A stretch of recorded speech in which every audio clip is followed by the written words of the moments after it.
오늘 하나님께서 주신 말씀 요한계시록 3장 1절부터 6절까지 말씀입니다. 우리 한 절씩 교독하도록 하겠습니다. 사대 교회의 심부름꾼에게 이렇게 써보내어라. 하나님의 7영과 7별을 가지신 분이 말씀하신다. 나는 내 행위를 안다. 너는 살아있다는 이름은 있으나 실상은 죽은 것이다.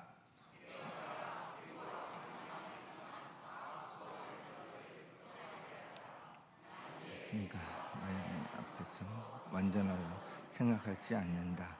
그러므로 내가 그 가르침을 어떻게 받고 어떻게 들었는지를 되새겨서 굳게 지키고 회개하여라. 만일 내가 깨어있지 않으면 내가 도둑같이 올 것인데 어느 때에 내가 네게 올지를 너는 알지 못한다.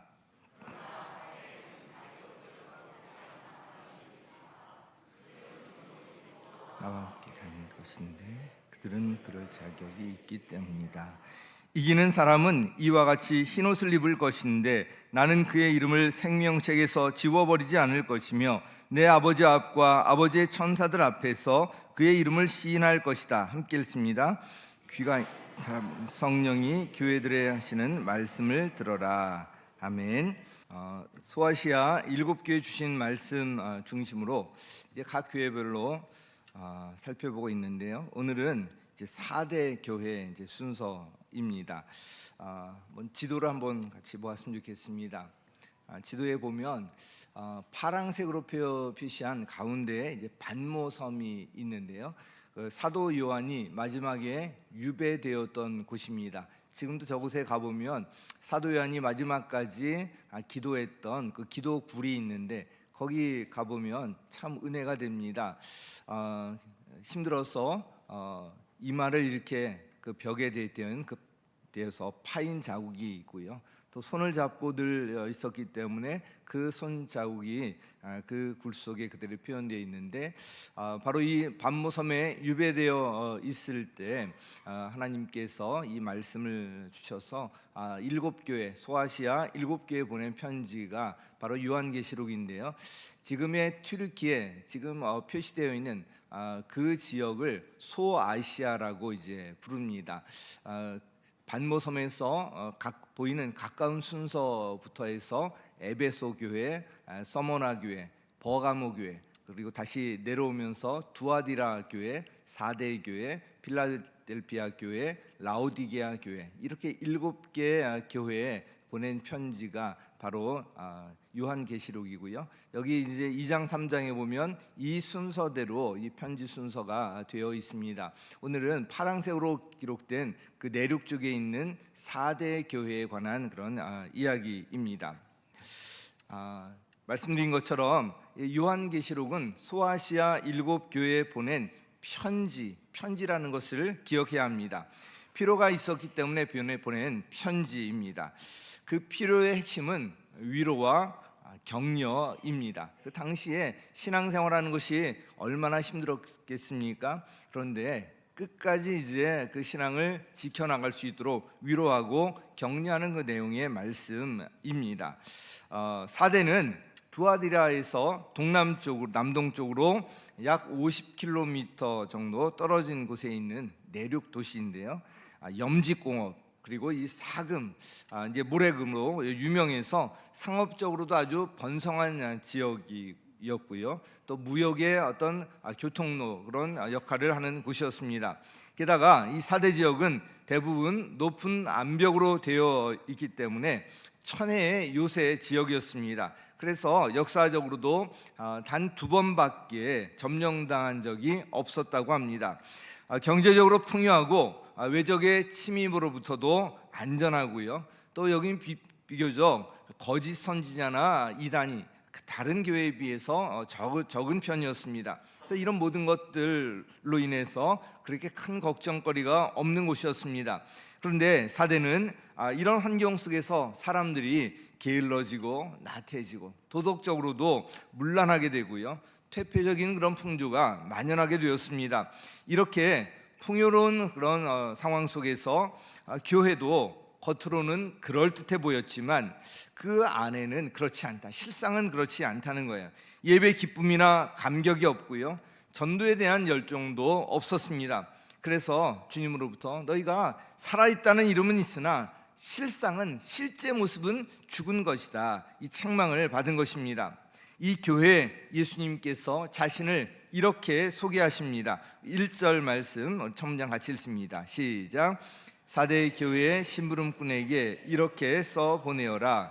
하나님의 7 영과 7 별을 가지신 분이 말씀하신다. 바로 이분이 주님이시거든요. 여기서 하나님의 7 영이라고 되어 있는데, 이 영은 성령님을 가리킵니다. 성령님은 뭐 7분 계시다는 것이 아니라 7이라는 이 숫자, 소아시아 7 교회를 상징할 수도 있고요. 또 성령님의 완전함과 충만함을 상징적으로 나타내는 그런 이제 모습입니다. 7이라는 완전수를 통해서 성령님의 완전함을 이제 나타내고 있는데, 또한 이 7 별은 7 교회의 사자를 의미합니다. 바로 이 주님께서 그 교회를 정말 이렇게 세밀히 돌보시고 하신다는 것을 나타내고 있습니다. 지금 이 자리에도 우리 주님께서 영으로 임재해 계십니다. 자, 그러면 4대 교회를 통해서 오늘 우리에게 주시는 교훈이 무엇일까? 먼저 어떤 문제든지 제대로 된 처방이 나오려면 뭐가 정확해야 합니까? 진단이 정확해야 되잖아요. 4대 교회를 향한 주님의 진단이 무엇인가? 이걸 이제 먼저 보도록 하겠습니다. 1절 하반절 같이 읽습니다. 시작. 나는 내 행위를 안다. 너는 살아있다는 이름은 있으나 실상은 죽은 것이다. 먼저 4대 교회를 향해서도 행위를 안다고 말씀하고 있습니다. 믿음은 그냥 형식적인 그런 모습이나 말로 끝나는 것이 아니라 그것이 우리의 행위로, 삶으로 드러나야 한다는 것을 알 수가 있습니다. 살아있다는 이름은 있으나 실상은 죽은 것이다. 무슨 말입니까? 달리 또 표현하면 착각하고 있다는 거예요. 제가 큰 착각을 하고 있었던 것 중에 하나가, 제가 참 사랑이 많은 줄 알고 있었어요. 그래서 저는 누가 은사가 뭐냐 그러면 옛날에 처음 믿을 때부터 저는 참 사랑이 제 은사인 것 같아요. 뭐 이러고 있었는데, 결정적으로 몇 번 그것이 깨어지는 순간이 있었는데요. 특별히 이제 제 두 손자가 몇 년 전에 한국에 와 있을 때 정말 처참하게 깨졌습니다. 엄마 아빠 없이 그 두 아이를 우리 집에서 한 1년간 데리고 있었는데, 누군가 좀 무서운 사람이 있어야 될 것 같아 해서 제가 좀 무서운 그런 역할을 해야 된다 했는데, 그게 너무 지나쳐가지고요. 제 모든 인성이 바닥을 드러내고, 야, 나에게 정말 사랑할 능력이 없구나 철저하게 느꼈었는데, 그런 순간에 제가 이 착각에서 다시 한번 깨어나게 되었고요. 진정으로 사랑은 주님의 능력을 힘입을 때, 주님의 은혜를 힘입을 때 가능한 것이지 나에게 사랑의 능력이 있는 것이 아니라는 것을 또 한번 깨달았습니다. 자, 이 착각에서 우리가 깨어날 필요가 있는데요. 겉으로 보기에는 예배도 있고 기도도 있고 모임도 있고 그럴듯한 교회의 모습을 하고 있지만, 예배는 드리지만 예배의 기쁨도 없고 감격도 없고요. 기도를 하지만 기도의 능력을 체험하지 못해요. 모이기는 하지만 그 모임에서 그냥 친목 모임 이상으로 나가지 못하고요. 비신자에 대한 관심도 없습니다. 그 안에 예수 생명이 없다는 것입니다. 예수 생명이 없고 그 예수 생명이 전해지지 않는다면 그것은 바로 죽은 교회인 것입니다. 오늘날도 마찬가지입니다. 어떤 교회든 공동체와 조직은 있지만 그 안에 예수 생명의 능력이 나타나지 아니하고요. 그 교회를 통해 믿지 않는 사람들에게 이 생명의 복음이 전해지지 않는다면 그 교회는 죽은 교회입니다. 목장도 마찬가지예요. 우리 한번 목장을 여러분 한번 돌아보시기 바랍니다. 제가 미국에 있을 때 한 교회 이야기를 들었습니다. 그 교회는 성도가 600명이 이제 넘는 교회였는데요. 그런데 그 교회를 통해서 세례받는 사람이 1년에 1명 있거나 없거나. 저는 그 이야기를 들으면서 너무 참 충격이 되었습니다. 그리고 그 교회 방침이 또 충격적이었어요. 교회 오는 사람 막지 않고 나가는 사람 붙잡지 않는다. 세상에 이런 게 어디 있습니까?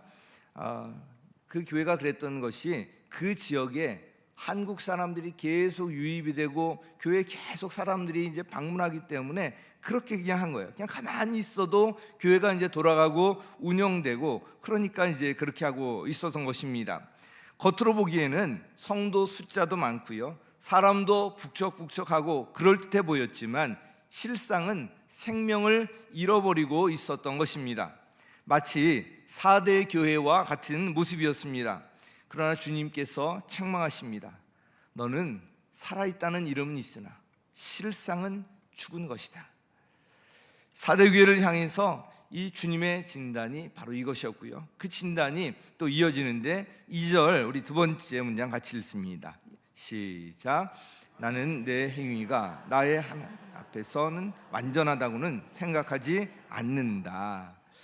4대 교회 주일이 되면 모여서 하나님을 찬양하고 11조와 헌금을 드리고 또 예배를 드렸을 것입니다. 행정도 그냥 잘 돌아갔을 거예요. 이런 면에서 자신의 신앙생활과 교회 생활에 만족해야 하고 이렇게 하면 잘하는 거지, 이렇게 아마 생각하고 있었던 것 같아요. 그러나 이에 대한 주님의 생각은 달랐습니다. 내 행위가 하나님 앞에서 완전하다고는 생각하지 않는다. 즉 착각하지 말라는 거예요. 살아있다는 이름이 있으나 실상은 죽은 것이라는 이 말과 연결되어 있습니다. 또 하나 진단은 뭐냐면 4절 첫 번째 문장 같이 읽겠습니다. 시작. 그러나 4대에는 자기 옷을 더럽히지 않은 사람이 몇이 있다. 자, 이 말은 칭찬이기도 하지만 반대로 말한다면 4대 교회는 자기 옷을 더럽힌 사람이 꽤 많다는 이야기이기도 합니다. 옷을 더럽혔다는 의미에 대해서는 이제 뒤에 다시 살펴보도록 하겠습니다. 자, 이것이 바로 이제 4대 교회를 향한 주님의 진단이에요. 내 실상을 알아봐라. 넌 네 실상은 죽은 거야. 하나님 앞에서 완전하지 않으니 착각하지 말아라. 옷을 더럽힌 사람이 너희 중에 많다. 자, 이게 진단인데, 그러면 이런 4대 교회를 향한 주님의 처방이 무엇일까요?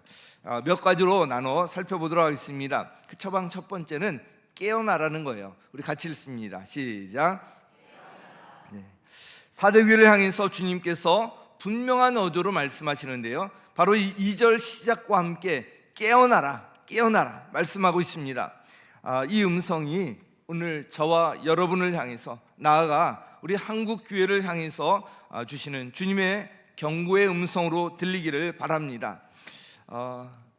우리 한국교회 현재 모습을 보면 참 너무나도 안타깝습니다. 우리나라에는 세계 최대 성도를 자랑하는 교회도 있고요, 아주 크고 화려함을 자랑하는 이런 화려한 건물을 가진 교회들도 곳곳에 많이 있고요, 재정적으로도 넘쳐나는 교회들이 있지만 세상에 대한 영향력 면에서는 정말 거의 제로에 가깝고요, 오히려 세상으로부터 지탄을 받고 있습니다.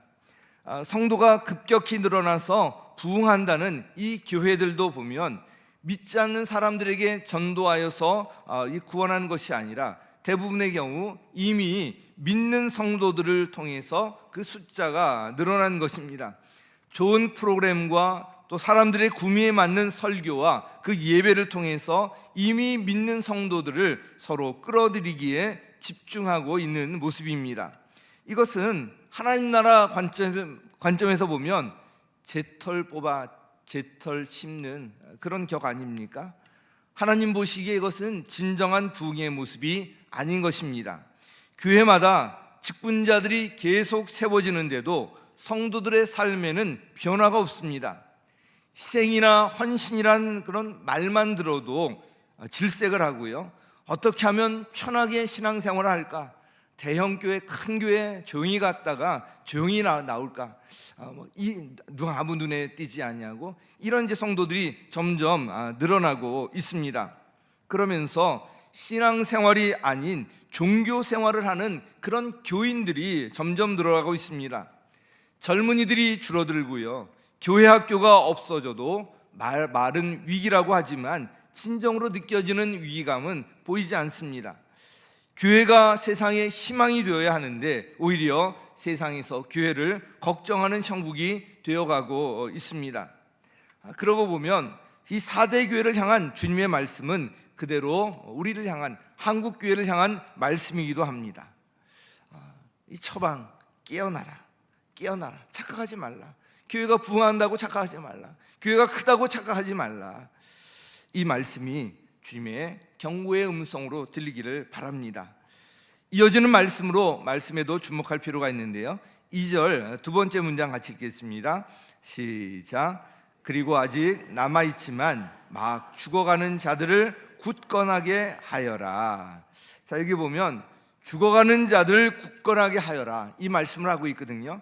자, 주님의 관심은 우리 개인에게 기본적으로 있지만 그것으로 이제 국한되지 않습니다. 언제나 공동체를 향해 있어요. 공동체 안에 있는 개인을 향해 있는 것이 바로 주님의 관심입니다. 그래서 우리 신앙은 개인 신앙 차원에서 머무는 것이 아니라 공동체를 향해야 돼요. 삼위일체 하나님도 결국은 공동체로 존재하시고요, 이것을 세상에 구현하는 것이 바로 이 교회인데, 그래서 교회는 공동체성이 아주 중요합니다. 교회와 목장과 같은 하나님의 이 공동체를 정말 건강하게 세우고 공동체를 통해서 일하시기를 원하시는 것입니다. 사도 바울도 마찬가지 권면을 하고 있습니다. 빌립보서 2장 4절 우리 같이 읽겠습니다. 시작. 또한 여러분은 자기 일만 돌보지 말고 서로 다른 사람들의 일도 돌보아 주십시오. 자기 일만 돌보지 말고 서로 다른 사람들의 일도 돌보라고 말씀하고 있습니다. 혹시 내가 이렇게 하고 있는지 한번 돌아볼 필요가 있습니다. 자기 일만 돌보지 말고 나만 괜찮으면 돼. 우리 가족만 괜찮으면 돼. 우리 부서만 괜찮으면 돼. 뛰어넘어야 돼요. 성경은 분명하게 말씀합니다. 서로 다른 사람들의 일도 돌보아 주십시오. 공동체가 함께 살고요, 함께 세워져야 하는 것입니다. 주님의 관심은 공동체에 있다는 것, 공동체 안에서 우리 한 사람 한 사람을 향해 있다는 것을 꼭 기억할 필요가 있습니다. 사랑하는 성도 여러분, 깨어나라, 이 말씀이 저와 여러분에게 주시는 주님의 음성으로 들리기를 간절히 바랍니다. 자, 깨어나라. 두 번째로 깨어 있으라. 같이 읽습니다. 시작. 깨어 있으라. 자, 2절 마지막에 보면 나는 내 행위가 나의 하나님 앞에서 완전하다고는 생각하지 않는다. 그러면서 교회의 본질, 복음의 본질, 처음에 그런 모습으로 돌아가기를 촉구하고 있는데요, 3절 첫 번째 문장 같이 읽습니다. 시작. 그러므로 내가 그 가르침을 어떻게 받고 어떻게 들었는지를 되새겨서 굳게 지키고 회개하여라. 복음이 처음 전해졌을 때 그 복음을 어떻게 듣고 받아들였는지, 복음에 대해서 어떻게 배웠는지를 돌아보고 되새기라고 합니다. 복음의 본질, 신앙의 본질, 기초로 돌아가라는 것입니다. 형식적 종교 생활을 하면서 현재에 안주하고 있던 4대 교회의 성도들을 향해서 예수 생명과 예수 능력이 살아있는 신앙의 본질로 돌아가라는 것입니다. 이 3절 이 말씀을 보면 마지막에 되새기고 굳게 지키고 회개하여라.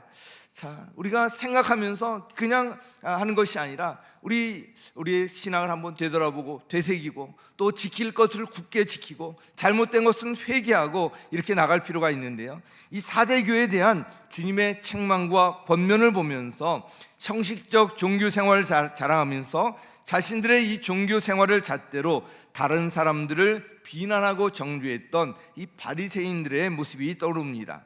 그런 바리새인들을 향해서 예수님께서 책망하시는데요, 한 예를 보면 마태복음 6장 5절에 보면 너희는 기도할 때에 위선자들처럼 하지 말아라. 그들은 사람들에게 보이려고 회당과 큰 길 모퉁이에 서서 기도하기를 좋아한다. 이 형식적인 이런 종교 생활하고 여러 가지 규정을 하고 그 규정을 지키면 신앙생활을 잘하는 것이고 아니면 못하는 것이다. 이런 이제 형식적인 종교 생활을 하던 그들을 향해서 예수님께서 책망하시는데요.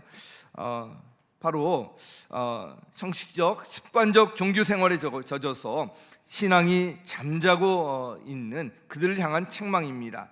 자, 우리 3절 하반절에 보면 이렇게 경고하시는데 함께 읽습니다. 시작. 만일 내가 깨어있지 않으면 내가 도둑같이 올 것인데 어느 때 내가 내게 올지를 너는 알지 못한다. 예수님께서 반드시 오십니다. 약속하신 대로 반드시 오세요. 언제 오시더라도 주님을 환영하며 맞이할 준비를 하면서 살아야 할 것입니다. 한 목사님은 예수님이 언제 오실지 모른다고 하시면서 잠잘 때도 넥타이를 메고 주무신대요. 그렇게 하라는 것이 아니라 마음의 준비, 영적으로 깨어있는 그 목사님 그런 마음의 중심이 거기서 보여서 참 대단하다는 생각이 들지만 그보다 더 중요한 것이 이 영적으로 또 마음의 준비, 이것이 되게 중요하다는 것을 생각할 필요가 있습니다. 언제 오시더라도 주님을 맞이할 그 준비를 하고 있으라는 거예요. 우리가 지금 이 세상에 살아갈 때 가장 중요한 것이 다시 오실 주님을 맞을 준비를 하며 살아가는 것입니다. 내일 오시든 1년 후에 오시든 10년 후에 100년 후에 오시든 언제 오시든 주님을 맞을 준비를 하며 살아야 하는 것입니다. 그래서 우리는 늘 깨어 있어야 합니다. 이것은 잠을 자지 말라는 것이 아닙니다. 영적으로 나태하지 말고요, 주님께 우선순위 무너뜨리지 말고 영원한 일에 집중하면서 혹시 내가 죄에 빠졌을 때 즉시 회개하고 죄지은 모습으로 주님 만나면 안 되잖아요. 그러면서 바로 이것이 영적으로 깨어있는 그런 모습입니다. 요한계시록 마지막 장에서 주님께서 말씀하십니다. 내가 곧 가겠다. 내가 곧 가겠다. 지금 가겠다. 이럴 때 이어서 나오는 말씀처럼 안 됩니다. 잠깐만요. 아주 준비가 덜 됐습니다. 이런 것이 아니라 아멘. 주 예수여 오시옵소서. 아멘. 주 예수여 오시옵소서. 이럴 준비를 하며 살아가는 것입니다. 언제든지 이런 주님을 맞을 준비를 하면서 깨어있는 성도가 되시기를 예수님의 이름으로 간절히 축원합니다. 마지막 세 번째로 옷과 관련해서 나오는데 옷을 더럽히지 말라는 거예요. 같이요. 시작. 옷을 더럽히지 말라. 자, 이 사대교회에 대한 책망 가운데서도 주님은 소망이 있다는 것을 말씀하고 있는데 바로 이 옷을 더럽히지 않은 성도 몇이 있다는 거예요. 당시 사대 지역에서는 옷이 더러우면 시민 명부에서 삭제했다고 합니다. 로마 시민으로서 이 품위가 있어야 하는데 옷이 지저분하면 품위를 잃기 때문에 삭제했다는 거예요. 이것을 이제 비유로 이제 말씀하고 있는 것인데요. 하나님의 자녀들도 마찬가지입니다. 옷은 그 사람의 신분을 상징합니다. 우리는 모두 하나님의 거룩한 자녀들입니다. 여러분 믿으십니까? 하나님의 거룩한 자녀들. 그래서 성도라고 불러요. 하나님의 자녀답게 그래서 옷을 입는 것, 하나님의 자녀답게 옷을 입는 것이 필요합니다. 바로 세상과 구별된 거룩함의 옷입니다. 세상 사람들과 우리는 추구하는 것이 달라야 한다는 것입니다. 거룩함의 옷을 입은 자들은 주님과 함께 다닐 것을 말씀하고 있는데 4절 우리 하반절 같이 읽습니다. 시작. 그들은 흰 옷을 입고 나와 함께 다닐 것이며 그들은 그럴 자격이 있기 때문이다. 이제 흰옷을 입고 나와 함께 다닐 것인데 그럴 만한 자격이 있기 때문이라고 말씀하고 있습니다. 가장 중요한 자격이 우리가 예수님을 영접해서 하나님의 자녀가 되는 것인데 하나님의 자녀가 된 이후에 이 거룩함의 옷을 입고 주님과 함께 다니는 이것이 이 복이 우리에게 주는 아주 가장 큰 복이라는 것입니다. 이런 사람들에게 주시는 약속이 5절에 기록되어 있는데요. 우리 같이 읽습니다. 시작. 이기는 사람은 이와 같이 흰옷을 입을 것인데 나는 그의 이름을 생명책에서 지워버리지 않을 것이며 내 아버지 앞과 아버지의 천사들 앞에서 그의 이름을 시인할 것이다. 아멘.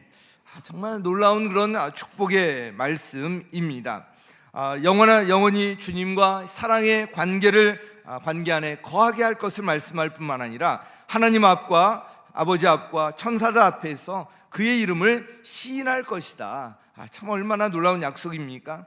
예수님께서도 제자들을 향해서 바로 이 점을 강조하셨는데요. 누가복음 10장 20절 우리 같이 읽습니다. 시작.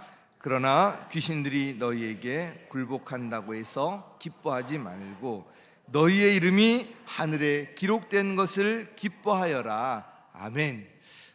예수님을 영접하고 믿은 우리의 이름이 어디에 기록되어 있어요? 하늘나라의 생명책에 기록되어 있다는 것입니다. 이것을 이제 기뻐하고 그 하나님의 자녀답게 살아가라는 것을 촉구하고 있습니다. 사랑하는 성도 여러분, 사대교회 주신 이 말씀이 오늘 저와 여러분에게 주시는 주님의 음성으로 들리길 바랍니다. 깨어나라, 깨어있으라, 옷을 더럽히지 말라. 이 말씀을 꼭 기억하시고 거룩함의 옷을 입고 신앙의 잠에서 깨어나시기 바랍니다. 복음 전파의 게으름과 그 잠에서 깨어나시기 바랍니다. 그래서 예수 생명을 전하여서 생명의 공동체를 세우고요, 생명을 변화시키는 우리 교회가 되기를, 그래서 주님과 동행하는 영원한 복을 누리시는 저와 여러분이 되기를 예수님의 이름으로 간절히 축원합니다. 아멘.